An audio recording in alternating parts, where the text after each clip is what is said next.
Saudi ਦਾਰੁਲ ਹੁਕੂਮਤ ਰਿਆਜ਼ ਵਿੱਚ ਅਮਰੀਕੀ ਸਫਾਰਤਖਾਨੇ ਤੇ ਡਰੋਨ ਹਮਲਾ ਧਮਾਕੇ ਦੇ ਬਾਅਦ ਅੱਗ ਲੱਗ ਗਈ। ਕੋਈ ਜਾਨੀ ਨੁਕਸਾਨ ਨਹੀਂ ਹੋਇਆ। ਸਾਊਦੀ ਹੁਕਮ ਦੇ ਮੁਤਾਬਿਕ ਅਮਰੀਕੀ ਸਫਾਰਤਖਾਨੇ ਦੀ ਇਮਾਰਤ ਨੂੰ ਜਿਸਮੀ ਨੁਕਸਾਨ ਪਹੁੰਚਿਆ। ਰਿਆਜ਼ ਵਿੱਚ ਸਾਊਦੀ ਸਿਕਿਉਰਿਟੀ ਫੋਰਸਿਸ ਦੇ ਹੈਲੀਕਾਪਟਰ ਦਾ ਫਿਜ਼ਾਈ ਗਸ਼ਤ ਸ਼ੁਰੂ। ਡਿਪਲੋਮੈਟਿਕ ਕੁਆਰਟਰ ਦੀ ਸਿਕਿਉਰਿਟੀ ਨੂੰ ਹਾਈ ਅਲਰਟ ਕਰ ਦਿੱਤਾ ਗਿਆ।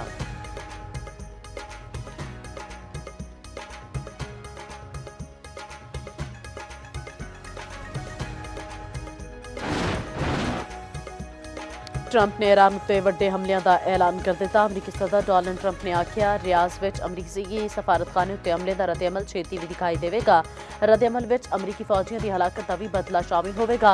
अमरीकी वज़ीर खारजा मार्को रूबियो दा आखना है ईरान उत्ते पेशगी हमला न करदे तां साडा नुकसान बहुत ज्यादा हुंदा। ईरान नूं किसी सूरत जोहरी हथियार हासिल नहीं करन देवांगे।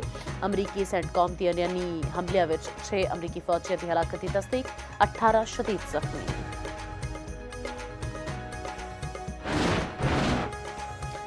इसराइल के नवे हमले तहरान में ईरान टीवी हैडक्वार्टर उत्ते कार्रवाई का दावा। सरकारी नशरियाती हैडक्वार्टर के नेड़े 2 धमाके सुने गए। गैर मुल्की मीडिया के मुताबिक ईरानी फौजी हैडक्वार्टर से ओल्ड पार्लीमेंट उत्ते भी हमले किए गए। इसराइली हुक्काम का कहना है बड़े पैमाने पर ईरान के मिसाइल लॉन्चर से मिसाइल तबाह कर दिए गए। छेती ईरान के मिसाइल दागने की सलाहियत महदूद रह जाएगी। आयतुल्लाह खamenei की जख्मी अहलिया भी शहीद हो गई। अमवात की तादाद 555 हो गई।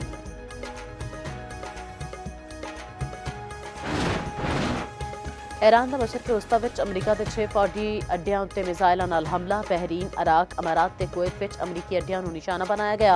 इसराइली वज़ीर-ए-आज़म नेतन्याहू के दफ्तर फिजाई हैडक्वार्टर उत्ते मिसाइल बरसा दिए गए।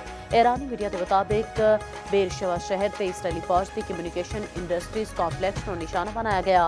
हमले का निशाना बनने वाली एक इमारत विच माइक्रोसॉफ्ट समेत वड्डी बैनुल-अक़वामी कंपनियां नूं पासदाराने इनकलाब के मुताबिक नेतन्याहू के दफ्तर नूं मिसाइल नाल निशाना बनाया गया। पासदाराने इनकलाब का अपना हर्म्स नूं बाज़ाब्ता बंद करने का ऐलान आख्या। जिहड़ा जहाज अपना हर्म्स तो लंघेगा उन्होंने अग ला देवांगे। ते अफगान तालिबान नूं फैसला करना होवेगा कि पाकिस्तान दे नाल ने या दहशतगर्द गिरोहां दे नाल। सीनियर पाकिस्तानी सिक्योरिटी अहदेदारां ते मीडिया नाल गलबात आख्या अफगानिस्तान में ऑपरेशन अफगान तालिबान की दहशतगर्दी की सहूलतकारी तुर करन तक खत्म नहीं होगी। पाकिस्तान के ऑपरेशन का दौरान अफगान तालिबान हुकूमत के ज़मीनी इकदाम उत्ते मुनहसर होगा। साडा अफगान अवाम नाल इख्तलाफ नहीं, कार्रवाइयां खारजी अनासर के खिलाफ ने। ईरान के हवाले नाल पाकिस्तान मतवाजन पॉलिसी उत्ते अमल पैरा है। यह तासुर है कि पाकिस्तान अगला हदफ हो सकता है।